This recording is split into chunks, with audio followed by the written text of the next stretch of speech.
Let me tell you about my friend, the little lizard, a healer who can stitch himself up and even regrow what he has lost. Hands, feet, eyes, unfathomably complex structures. This mechanism alone allows him to shed his tail in the event that he was captured by it. And it really doesn't bother him that much because, like I said, he'll just grow it back. Hey dude, do you think it grows back bigger?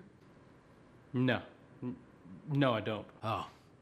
Because I was thinking it'd be kind of cool if it was like his. Nope, stop. No, we're not going there. We're not doing it. You know you ripped off the whole Project Power movie with your lizard speech, right? Yeah, I know. Lazy. Our hands are one of the most important things that we have that afford us so many luxuries that many in the world cannot experience. Such as holding the hand of our child or of our significant other, or holding them in our arms, writing a letter, or even driving a car. If something was to happen to our hands, that's it. We don't get another one.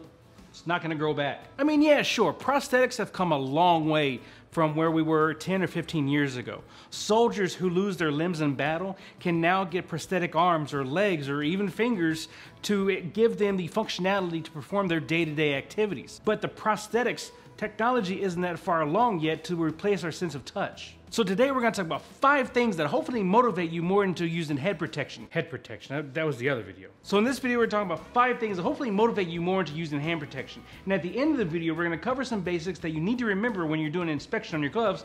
So let's go.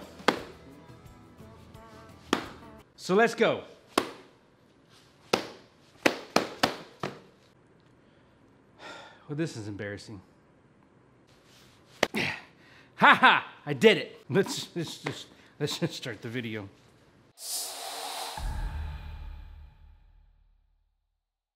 So when you're at work, you should hopefully be hearing your supervisor reminding you to use your gloves whenever you're doing something with your hands. And if you're not hearing it from him, then hopefully you're hearing it from a safety guy.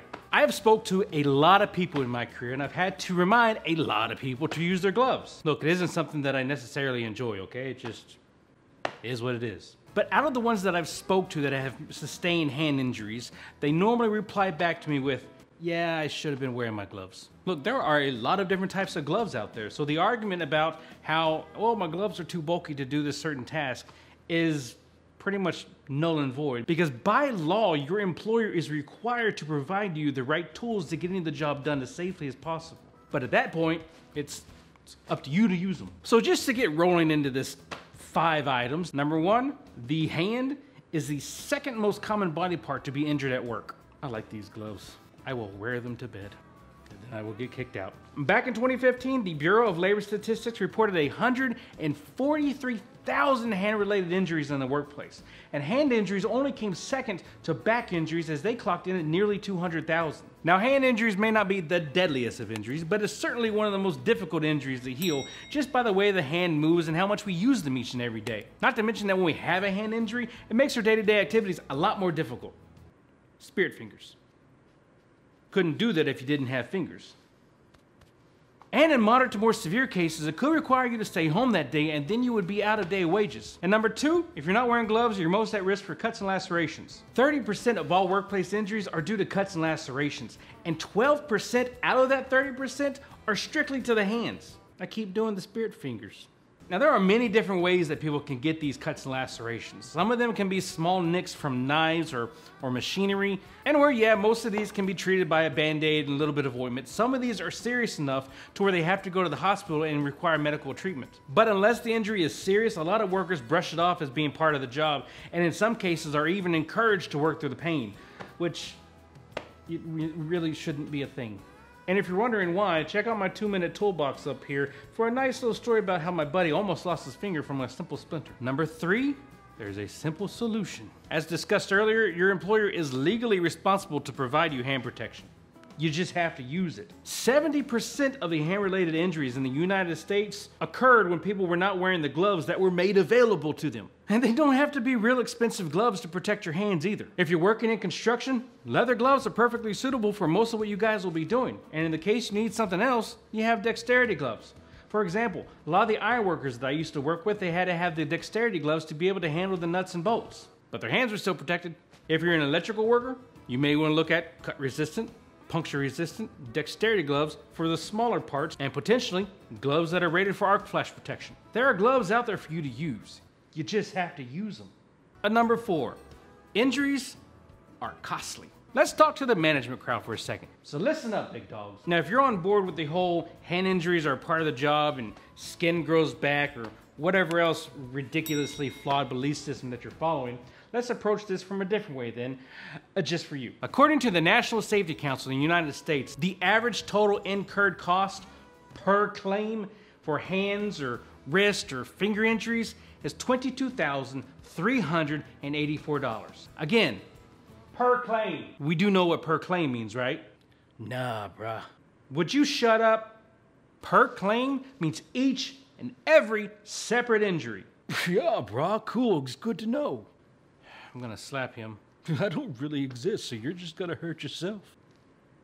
Now, this amount includes missed days from work, hospital visits, or time that may be shut down because you have federal local authorities on site doing investigations, or even OSHA themselves. On top of these, you have insurance premiums that are going to be raised, workers' compensation claims, employees on disability leave.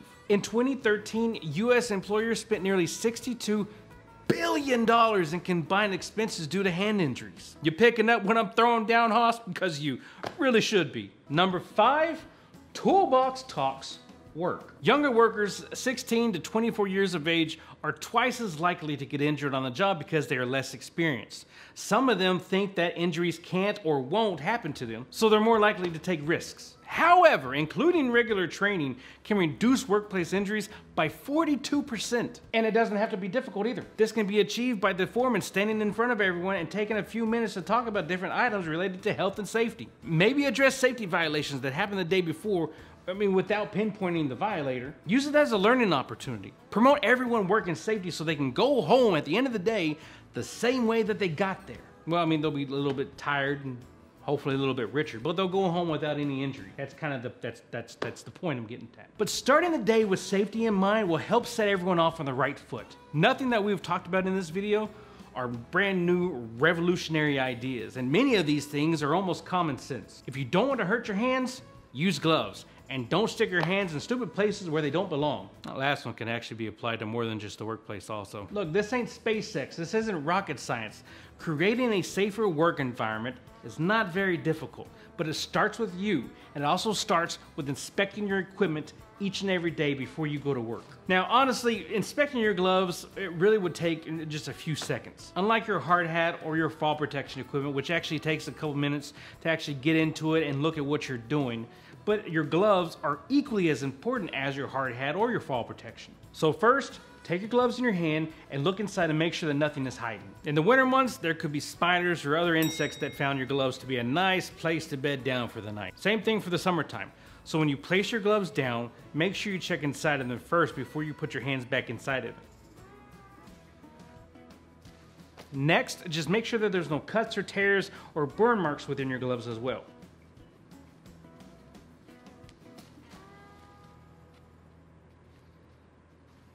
And then move on and look at the seams of the gloves as well, and make sure that the integrity of the seams are still withstanding.